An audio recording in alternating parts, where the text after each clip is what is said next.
Don't you need to have an idea of what to expect to make financial decisions right now? It affects oil, it affects inflation, it affects the Fed, and just overall, it could just be a protracted, horrific, war that could last theoretically months or years, I guess.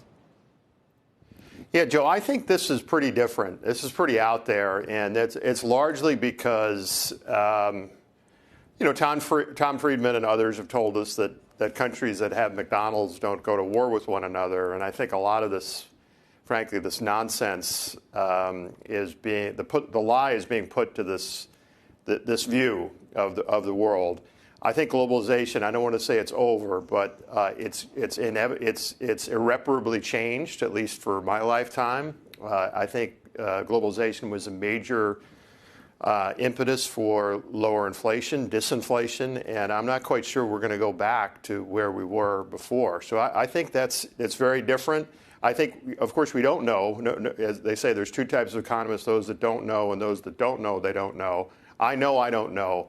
But I think this is pretty different. This is sufficiently different so that investors need to hold more cash. They need to think more carefully about their investments, about what they're actually getting for what they're paying. I think all of those things are going to be with us for quite some time.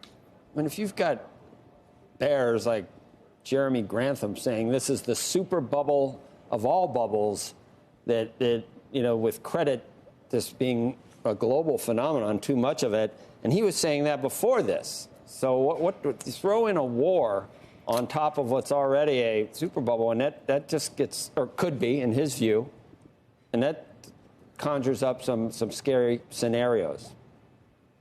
Right. I have to say I'm not quite as concerned about the super bubble. I would leave it at this, that I think earnings multiples are probably going to go down another multiple point or two from here. And I would want to stay away from making any sort of grand proclamations about super bubble, but I do think that we're likely going lower.